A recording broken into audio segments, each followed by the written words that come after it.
Welcome to LiveDaf, your online Daf Yomi Shir. Shalom Aleichem and welcome back to today's Daf Yomi, Avodah Zarah Lamed Zayin. We are holding 6 lines off the top of the Amud. We begin with a story, Mistamech v'Azl.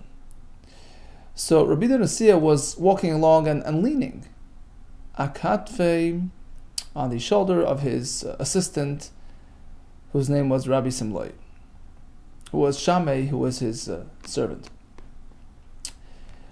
So they're walking along, and he turns to his helper. Amarle, he says, he called him Simloi. Simloi, you missed a great session yesterday in the Beis HaMedrash. Amarle Simloi lo yisa emesh.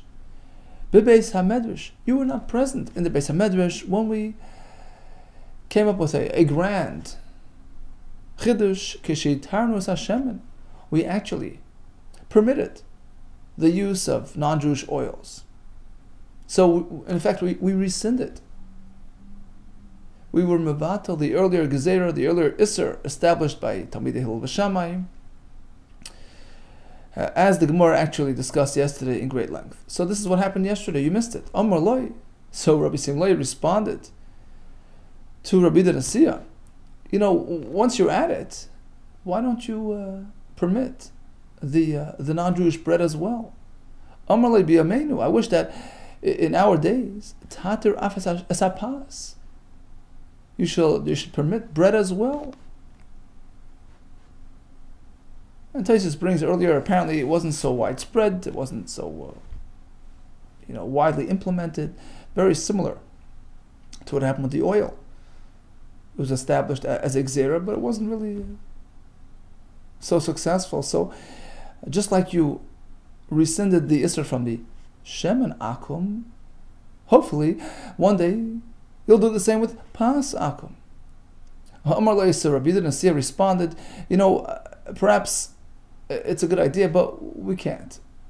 I can't take the risk of doing so, because then they'll label us as a bezin who's always looking to be lenient, to make a heterim, matir asurim, right? And we're going to lose our credibility. Imkain, because if we proceed and permit that as well, Korolan, they'll give us a label, Beidina the Sharia, a permissive bezin, the Snan. How do we know that's a concern? Because we have a Mishnah. Haid, Rabbi Yosef ben Ye'ezer, traders of this Tana, testified regarding 3 leniencies. Number 1, al ayil kamtza, regarding a certain grasshopper. Dochein, it's toher. Toher here is a term for mutter.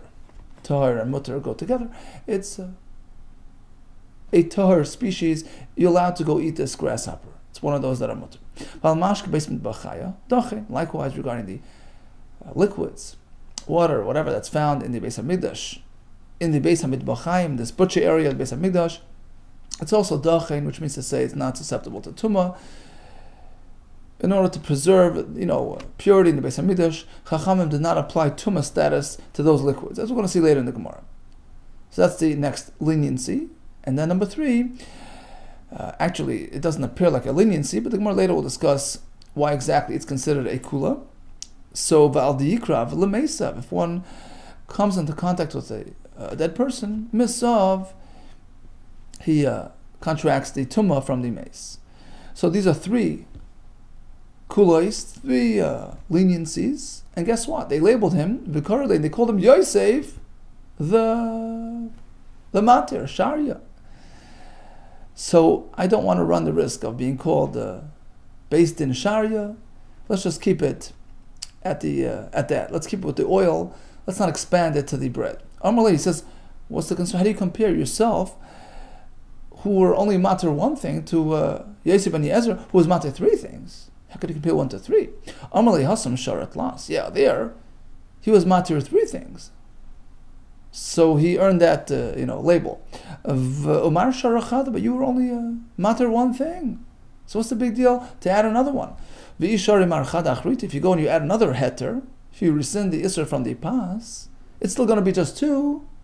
Akati tarti haudahavian. It's only 2. Amalei says, actually, at this point, we already issued 2 heterim. Amalei ano nami shorayachriti. There's another case that we issued a heter upon, in which case adding a 3rd to the list makes it problematic. So what exactly is that other leniency that he's talking about? This none. It's actually a halacha related to gittin, to a get. So we know only a live person can issue a get, but not once he passes away. So here comes a case, this none. Let's say he says to the isha, zagitich. He gives the get to his wife, and you are hereby divorced if I don't return within 12 months. And what happened was, he died within that 12-month period. The get is not valid. Why? Because, look, if he would have conditioned it, had he have said, it's all about semantics. Sometimes, it could be a difference of a word or two. It changes the whole equation. If he would say, look, this is your get, active immediately on condition that I do not return within 12 months. So if he doesn't make it back, when is the divorce implemented? From now, from today. So although we have to wait it out, but that condition is just sort of a revelation. It just reveals to us what's going to happen retroactively. So if he dies within 12 months, it would work because it's chal l'mafreya. It gets applied, it gets activated retroactively from today when he was still alive. On the other hand, if you would say, look, here's your get, and it's only going to be implemented in 12 months if I don't come back, and he dies within that time, of course it can't work. Because it can only become active at the 12-month mark. Unfortunately, it's past his passing. He's a mace. A mace can't be Mekarish. However, let's say he uses some sort of language which is arbitrary. It can be interpreted both ways. That's going to be the question. Like here. Here's your get if I don't return. Does that mean when I don't return? Or, no, it's just a condition. And if that condition is met, if he doesn't make it back, the get will be activated retroactively, prior to his death, while he was still alive, in which case it's a valid get. So there's 2 ways to look at it. So the Mishnah takes a strict approach. Ain't no get, it doesn't work. We consider it like he said, when I don't return.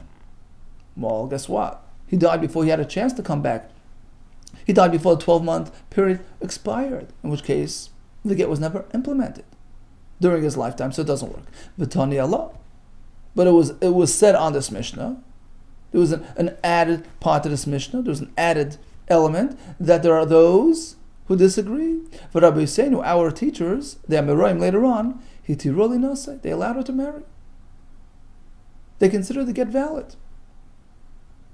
And the question was asked, who are these Rabbi Yisrael? Man Rabbi Yisrael. Amar Rabbi Shmuel, guess what? It's our Bezdin. Of Rabbi Danasi, who permitted the oil. Based, the shora that permitted mishcha, the oil.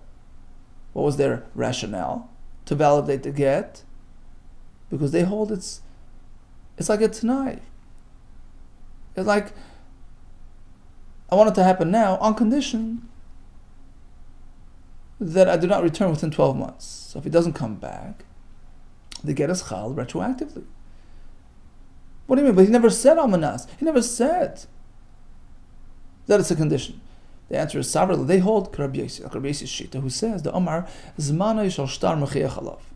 Why did he record today's date on this divorce document? What's the purpose of it? If it's only going to be implemented later when he doesn't come. Oh, Zmana Yishal Shtar Mechiach Alav. The fact that there's a date and today's date on the star indicates to us that this is really what his intention was. He wanted it to be initiated today on condition that I did not return within 12 months, and he didn't come back within 12 months. He died along the way. So it works retroactively. Vamar Baba, Breid Rachia Barab, Rabbi Danasi Hoira. In fact, Rabbi Danasi was the one who ruled that the get is valid. Throughout his lifetime, his colleagues did not agree with him. Some say, Kol Siyata, his group, his colleagues, basically, it was an isolated, opinion. The others disagreed. So here's the other heter that was issued by the same Bezdin. And that's why he was concerned about being matir a third item, lest he be labeled and lose his credibility. Amar le Rabbi Lazar, lahu Saba. So Rabbi Lazar asked this older man, who was present at that time when the Bezdin of Rabbi Danasi was matir this Isha. I have a question for you. Kisha Risua, when you allowed her to remarry, when you validated to get la'alter Risua, was it effective immediately? Also, he's not coming back anymore. So you don't have to wait for a 12-month period to expire. If he died 6 months later, it's done. He's not coming back. He's not going to violate that condition. He can't come back. So she can go get married right away. Or you can say, no, you still have to wait it out. Wait until the 12-month period expires. Because at that point, it is a full fulfillment of the condition, because the Yud Beis Chodesh is up. Interesting. So Tosfos asked, he's not coming back. Well, why do you have to wait for 12 months to ensure that the condition is going to be met? He's not coming back. He passed away 6 months later. Says Tosfos, you're right. Strictly speaking, it would be okay, but there's a concern that if we allow it in this case, it might lead to be implemented in a different case as well. In the case where he didn't die, we just happen not to come back. It's 6 months later, you haven't heard from him. Oh, okay, we'll just let her, remarry. So to avoid any confusion, perhaps, in all cases, you have to wait it out until the Yud Beis Chodesh is up, and then allow it to remarry. So that was the question he asked this older man, who was present when the Bezdin issued this ruling and were matir this and were machshir the get. Again, we're speaking about a case where he gave it the get today. Here's your get. Here's your divorce, your megureshes, if I do not return within 12 months. And he died 6 months later. They're going to Rabbi Yossi. The Zman, the date on the star, indicates that it's being initiated today on condition that I do not. And he didn't come back. He died 6 months later. And the get is kosher because it was issued during his lifetime. And it was initiated and activated during his lifetime, retroactively. The question just is she allowed to go remarry right away, as soon as she hears that he died, or perhaps only after 12 months? Asks the Gemara, why was this a question posed specifically to the Saba, who was there when the Ridanasi was matir this get? A similar question could be posed on a Mishnah. The Mishnah which discusses a case where he clearly stipulated that it's going to be unconditional, in which case all agree it works. So the question there is, as well, if he died midway, so the get is going to work. But right now, or do we have to wait it out until the Yud Beis Chodesh is up? The same question could be posed on the Mishnah. In a case where it's universally accepted that the get works. The Snan, the Mishnah speaks about a case where he said, there is a get, Gitechmi Achshav.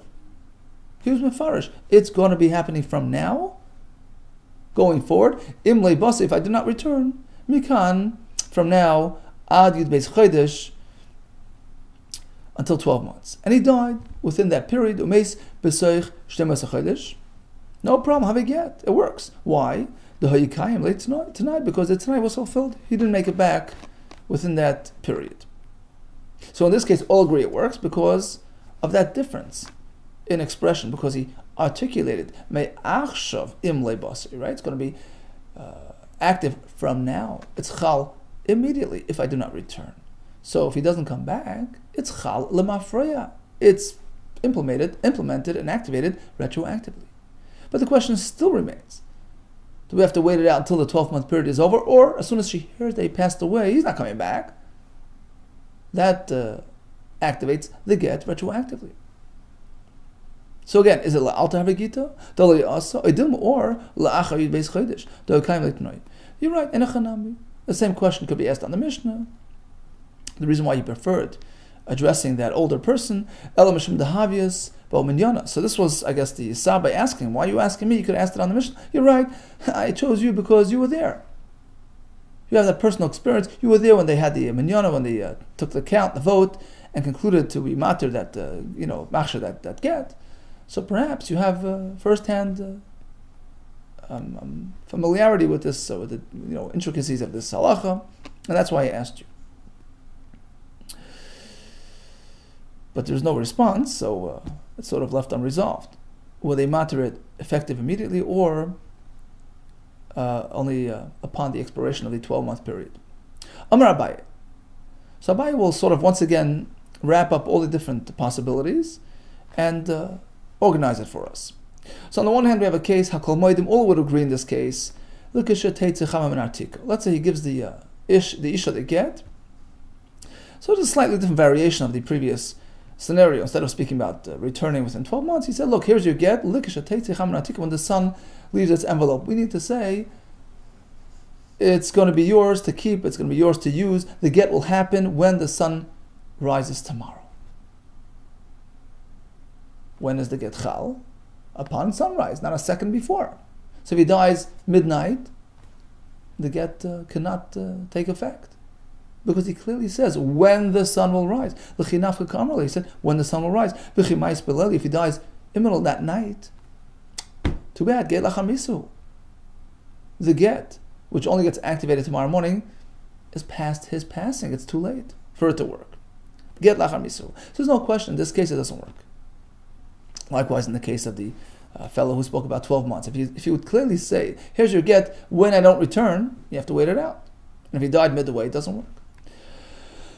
So that's on the one side of the spectrum, so to speak. Now we move over to the other, shift over to the other extreme side of the spectrum. Suppose he clearly articulates that it's going to be a condition. Almanas, right? Almanas. Here's your get on condition that the sun will shine tomorrow morning. So when the sun rises, at what point is the get implemented? From now, right? From the previous day. So even if he dies in the middle of that night, it doesn't interfere with the get activation process, which happens retroactively before he passed. If he dies midnight, it's certainly okay because it's merely a condition. You have to wait it out, but then it's going to be activated retroactively, in which case it was issued. It was get issued during his lifetime. The Rav Huna, he tells us, when you say the words almanas, it's as though you said me'achshav damim, so you said from now on. So even though he didn't say the word me'achshav, all he said was, here you get, you're divorced, on condition that the sun rises. So as soon as the sun rises tomorrow, the get happened retroactively from the previous day, in which case even if he died midnight, it's okay. Likewise, in the case of the fellow, previous case, if I don't return within 12 months, if he said it in this manner, here's your get on condition, then you're okay. So when is the machlekes? Machlekes applies to a case somewhere in the middle. Right? Neither here nor here. Somewhere in the middle. He didn't clearly say conditional.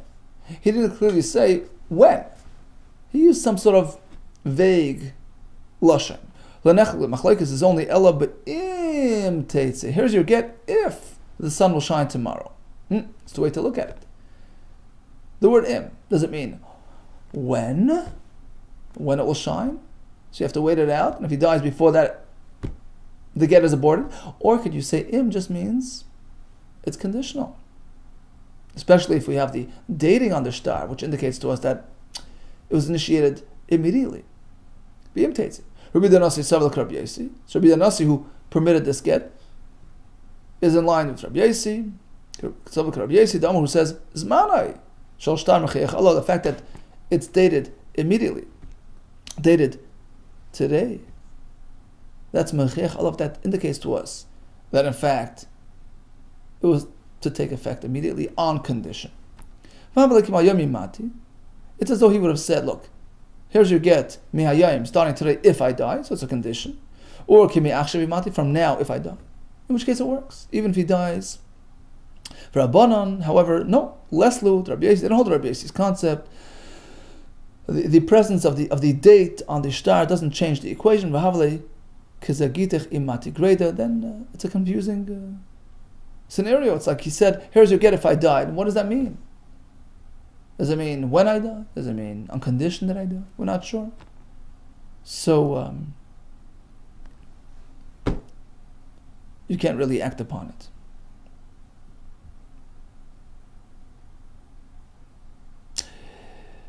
Okay, so this is pretty much this wraps up the list of two items that were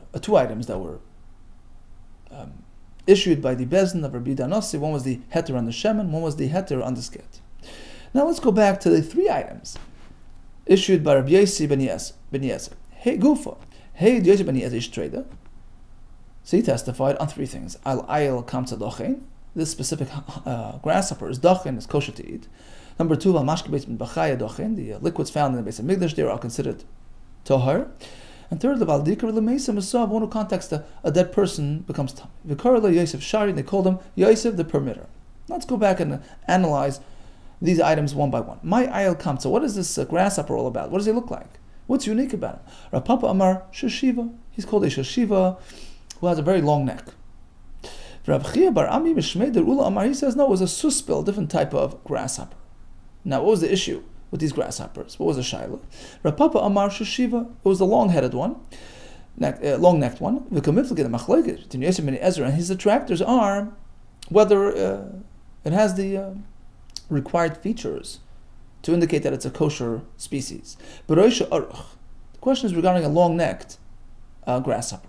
Ma'asava Roisha Aruch Asur. One holds that it's Asur. Ma'asava, he held Roisha Aruch is mutar. Rashi explains because really in the Torah we only have some indication. We have a couple of names of grasshoppers: Arbe, Salam, Chagav. We have to sort of, deduce from them what features are critical to indicate a kosher grasshopper. And interestingly, none of them have the long neck. So that was the reason why this would be asur according to one sheet, whereas basically Ben Yezer held that no, you include others as well, based on the idea of klal prat to klal, as long as it's somewhat similar to those mentioned in the Torah, has 4 legs, 4 wings, etc. That's enough. Even though it's a long-necked grasshopper, it's okay. Rab Chia bar Amim Shem Ula Amar, it wasn't this type of grasshopper. It was something called a susvil, who has a regular neck, not a very long neck. So Baroisha Aruch Kulam Lepligid the Asr, because if it would have a long neck, all agree it's Asr, there's no question.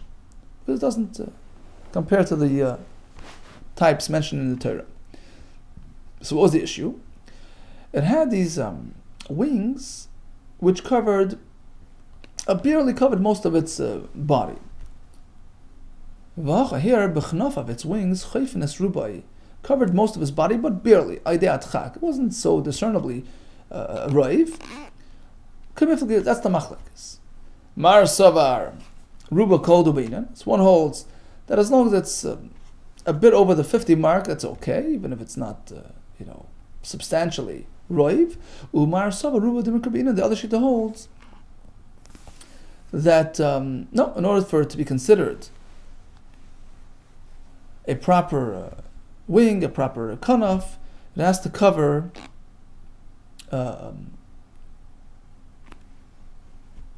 most of the grasshopper in a visible, substantial way. Rashi says, Roiv hanir leinayim. It has to be visibly roiv, otherwise it doesn't qualify. Okay, next item was Valmashka Beis Midbachai Dochein.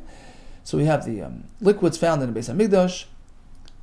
They're considered tahar, even if they came into contact with something which is impure. It doesn't matter. They're resistant. They're protected from tumah. Now, to what extent? My dachen. Well, how do we define the word dachen? Rav Amar dachen mamish. As is. Okay, so the waters, etc., used in the Beis HaMikdash are not susceptible to tumah, period. Ushmul Amar, no. He said it's in a limited form. Dachen, it's tor melatame acherim. So if they became tamei, they do not pass it on to others. So we keep the tumah sort of confined and limited. But if they themselves became tamei, certainly they can receive tumah. So what's this machlekes about? Rav Savar Dochin Mamish. Rav holds their Torah throughout, because Savar, he holds Tumas Mashkin de Rabbanon. So the Torah, which speaks about food items becoming tummy, that's limited to solids, not to liquids. Period. So it's only with the Rabbanon that we apply Tumah to liquids. V'chigaz Rabbanon Tumah b'mashkin. Yeah, and when the Rabbanon consider it mashkin, susceptible to Tumah, the Alma.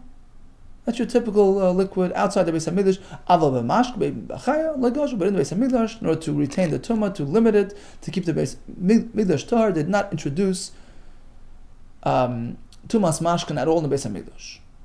Legash Rabbanon. Shmuel Amar Shmuel disagrees. He says the mashkin's ability to become tummy, that's been Torah based on the pasuk that you cannot do away with, irrespective of where you are. Right? It's only the second element of imparting tumah to others, transferring to the next item, that they can cancel because that was only with the Rabbanon, and they suspended that in the Beis HaMikdash. So again, Shmuel Amar Dochin Miltam Acher, it's Torah from contributing to others and passing it on to another item. Avotumas atzman yeshben, but if the mashkin themselves, in terms of themselves, of course they become tummy. Because he holds kosavar tumas mashkin deraisa. We have a source in the Torah that in fact mashkin can become tummy. So you can't do away with that, even in the Mikdash. Yeah, to pass on the tumah from the mashkin to others, that's only with the Rabbanon. Rabbanon only applied the gzeira of mashkin the alma, a typical standard situation in mashkin with b'chai, but in the Beis HaMikdash like God, they didn't apply it. So in any case, Yosef ben Yezer testified that mashkin in the Beis HaMikdash is Torah. To what extent? That's Rav and Shmuel. Third item was Val Yikrav Lemisa Misav.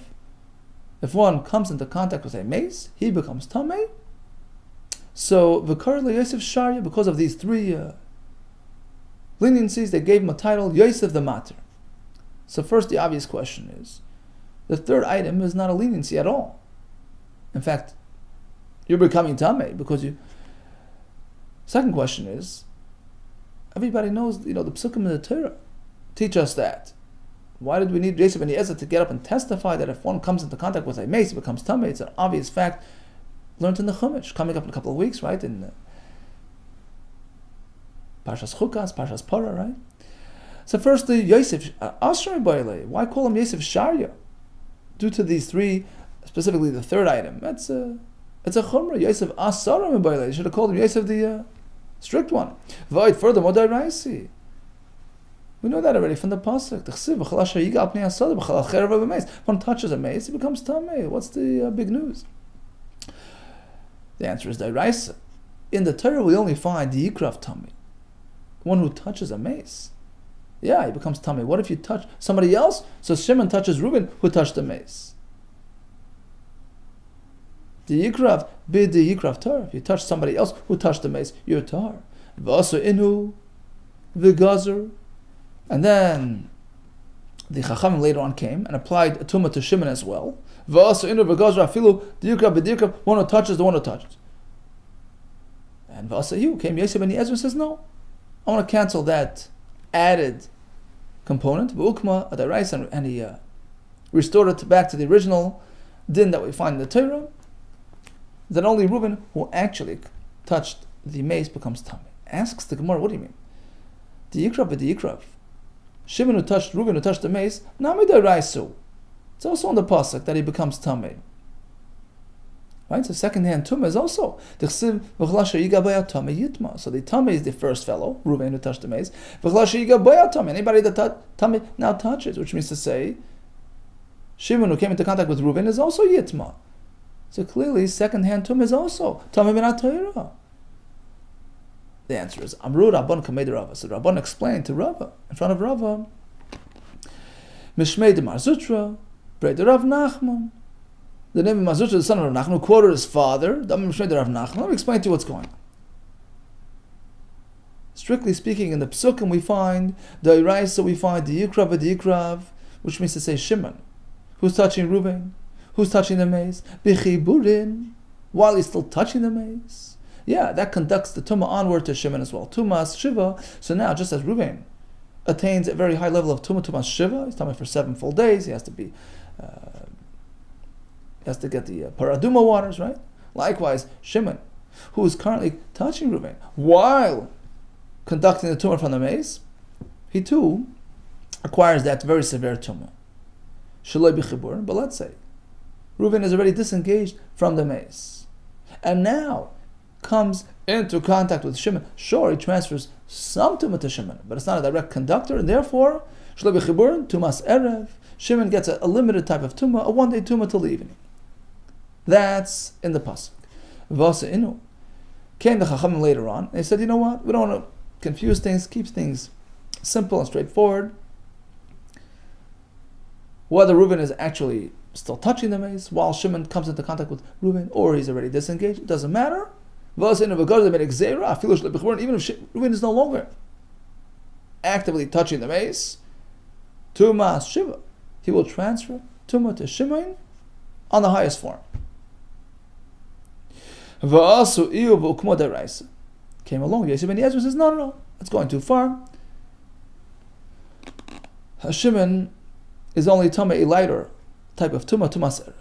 Asks the Gemara, Deiraisa mahi. So you're saying this concept is found in the Torah where? The Chsiv. Pasuk says, Hanageh b'meis, l'chol nefesh adam, v'tameh shivas yamim. Right? If a fellow who's touching the mace, he's tummy for 7 days. Uksiv, and it says, he can turn around and touch somebody else and sort of infect him with that tumah as well. Uksiv, anybody that the tummy touches becomes tummy. We assume he attains the same level of tumas shiva. So on the one hand, this pasuk indicates that the transfer tumah to Shimon is on the highest scale, and then we find a different pasuk which indicates that it's mitigated somewhat. It's only a 1-day tumah to Shimon. Only tummy till evening. So which one is it? Is it a full-fledged transfer? Only a partial transfer?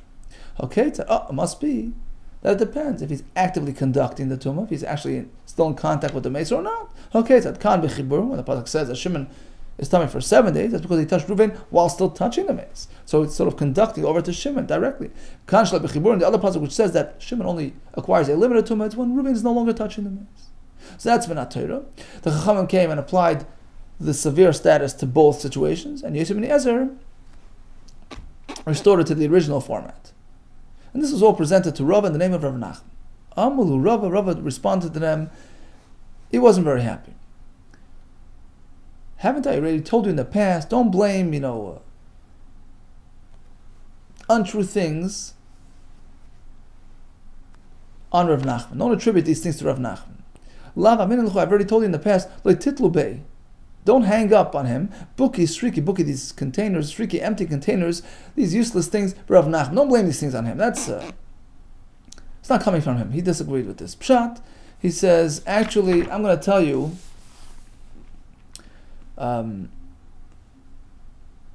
what's going on. In the name of Rav Nachman, I have a quote from Rav Nachman to explain the sequence of events. He wasn't talking about conductors, etc. Safek Tuma b'shesaram hitter lahem.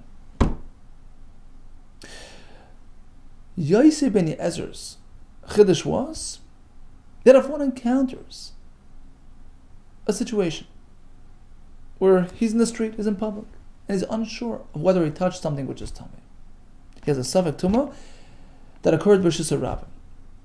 It's okay, just keep on going, ignore it. As opposed to a safek tumah that occurs in private and Rishus HaYachid, there you have to fear the worst, you have to consider yourself tummy. That's all he was doing. Yosef ben Ezra was mat hitelan a safek tumah Rishus HaRab. Ask the Gemara, that's old news. That halacha has already been learned from the Soita story, where we have to fear the worst until she drinks the waters to verify her status because she went to seclusion with this strange man. So we learn Ma Soita Rishus HaYachid, just like over there we're speaking that it was in private, in which case it triggers this serious concern and she's treated as a tamei unless she can purify and verify her status. Aftum Rishus HaYachid, likewise, any type of tumah uncertainty that occurs in Rosh Hashanah is treated as such, as opposed to something which occurs in the street, in the public. So this halacha is already well known, well established from years back. What was Yosef when he had there was big news? Answers the Gemara. Yeah, academically, in theory, the halacha is in fact true, but practically we up until now we try to keep it under wraps, not to publicize it, lest people come to sort of disregard, tumah and take it lightly. But didn't Rabbi Yechon teach us halacha? True. It's a bona fide halacha. A suffix tumah in the street is deemed tahar. We don't publicize it. Came Yosef ben Ezra says, you know what? Let's not keep it private. Let's publicize it. It's important for everybody to know. There's no reason to be strict on this. And that in fact was the third item on his list. Right? So when the Gemara mentioned the lashon ad yikrav lemesa mesa, if one comes into contact with a mace, it becomes tamei. What he meant to say was only if it certainly happened, but if there was a suffix involved, then if you're in the street, you're safe. And that capped the list of 3 items of heter, 3 heterim that he issued, and that's why he got this title, Yosei Sharia, right? Tani Nam Yahu, we find the same in a brisa, that in fact he was involved in disseminating this information, that a suffix tumah in the street is different than in private. Rabbi Daimer, Kairitz, No'atz Lem. He planted these beams, these indicators. V'amar, he said, look, Ad Kan Rosh Hashanah, Ad Kan Rosh Hashanah. You should know, Rosh Hashanah is up until these pegs, past which is Rosh Hashanah. So you know if something happened on this side, you're safe on this side, right? Interestingly, when these types of uncertainties, people who were uncertain whether they touched a tumah in the street, came to Rav Yanai with a question of what to do, Amr says, look, why bother deliberating? Go take a quick dip. Hamaya, there's still water, but she ka'ata on the dip inside the pit, the benahara of the rivers, that has like a mikveh there. Go quickly, get a dip, you'll be refreshed, you'll be pure, you'll know that you're certainly tahar. Zilu, tvailu, go take a tefillah. So the Mefarshim explained that of course it's only a chumrah, because if you can get away from the suffix, why bother? But if you touch something, of course, the person is considered tahar even before he used tevel. That's the halacha. Suffix, tumah b'sharabim is tahar. Okay, we're back to that list in the Mishnah. Items produced by a guy, which are considered off limits for us, one of which is called shlakais. And it means to say foods cooked by a guy. Rashi Taisa says shlakais, he in yonei tafshel, any type of dish cooked by a guy. So again, the point is to keep a distance, to avoid social interaction, which might lead to further interaction, might lead to intermarriage, as we're going to see in the Gemara. So initially the Gemara figured it's minat Torah. We have a source in the pasuk to disallow geisha cooked food. We have a pasuk when Moshe Rabbeinu try to strike a deal with Sichain, Melech Cheshbon, come, we want to go through the area, you'll supply us with food, we'll be your best customers. You'll charge me for your food, and water, you'll charge me and I'll drink. And of course he turned down the offer, and etc., right? So this pasuk, which mentions food and water, allows for this correlation, this connection. And we say like this, Kamayim, the food that a yid can consume from a guy is only if it's comparable to water, unchanged, in its original form, right? Just like water always stays water. Just like the water that he offered to buy from the goyim is unchanged. Likewise, the food only if it was unchanged, otherwise it would be asur. Well, if it's about being unchanged, then what if you elamata, you buy chitin, vasan klayas, you have wheat kernels, that the guy turned into klayas, he roasted them, he puffed them, It underwent a change. Hachanami da asur. Do you mean to say a yid cannot consume that type of food? Perhaps you'll say, yeah. The Brisa says otherwise. Vatanya. Brisa says, chitin vasan klayis mutar. If the guy made you puff wheat, you can eat it. Elo kamai. Rather, the connection to water is a slightly different connection. We'll present the formula a bit different. It's not a question of changed or not changed. Even if it's slightly changed, it's okay. As long as it's still retaining its original form, which puffed wheat has. So that's okay. But if it's totally altered, you can't have it from the guy. So the connection is to the water, just like the water didn't change from its original form. Likewise, food, which was not altered from its original form. Okay, but let's say the guy grinds your wheat. That's a serious alteration.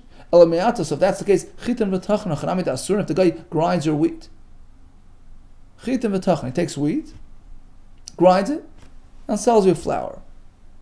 It's no good. Do you mean to say that's true? Batani, we have the brisa, which is the same as the previous brisa. So we discussed that. Or they're flowers, they're mutar, and that's okay. Ella, you're right. We have to modify our formula just a little bit more. We compare everything to water. Or just like water. It was not transformed from its original form by way of fire. So even if you cook it, it may burn out some bacteria or germs, but it's still going to stay the same water. Or likewise. If you want to eat their food, strictly those that would not change from their form through fire, through cooking, through heat. The puff wheat is pretty much unchanged.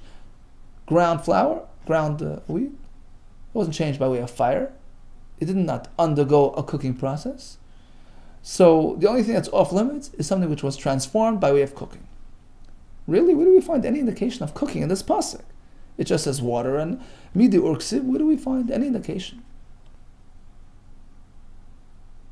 of this cooking, criterion? You're right, says the Gemara. Apparently, it's not based on the pasuk. El midrabanan. The issue of eating bishul akim is midrabanan. Ukras machta ba'alman. The pasuk that we brought was just sort of a support, a hint to this issue rabbanan. So, what is this rabbanan based on? So Rashi says on the top line, Yisrael ragel etzloi b'machal v'mishta, to avoid interacting food-wise with a goy. V'achalenu davar tam is a concern that he might feed you something unkosher. Tesis brings, it's actually a Rashi in the Mishnah, the Chavtes as well. Mishum chasnas, it can engender closeness and intermarriage. So this is sort of a barrier to keep the distance. And tomorrow, Be'ez Hashem, we're going to elaborate on this further. When Bishul Akim applies, what type of foods, and what type of format, as we're going to see Be'ez Hashem tomorrow. Okay, in a nutshell, we had a bunch of threes today. We had the three different types of expressions, different types of forms of words used when issuing a get. It's yours now, but it's going to only be activated if something happens. So that has to wait until it happens. On the other end, if he says it's yours on condition that something happens, it's effective immediately when that condition takes place. And then we have the in-between type of expression, which is sort of arbitrary, which is given to machlekes. Going to Rabbi Yossi, the zman on the get, on the star, indicates that it's effective immediately on condition, which is the shita that Rabbi Nasi followed. That's why he was matter this type of get. Okay, then we had the three items of Yosef ben Ezer, the grasshopper, the mashkin, the Beis Hamikdash, which are dim tor, whether Rav's explanation or Shmuel's explanation. Then we have the conclusion was that he was matter the suffix tuma b'shis rabbim for all to know. It was something publicized, but according to the last point in the Gemara, Rabbi Yanai still was strict on that and would send them quickly to the mikveh to avoid any uncertainties. And we started the sugi of shlokos, which is midrabanan, to keep that distance and keep that spiritual safety. All the best to you, and Hatzlacha Rab.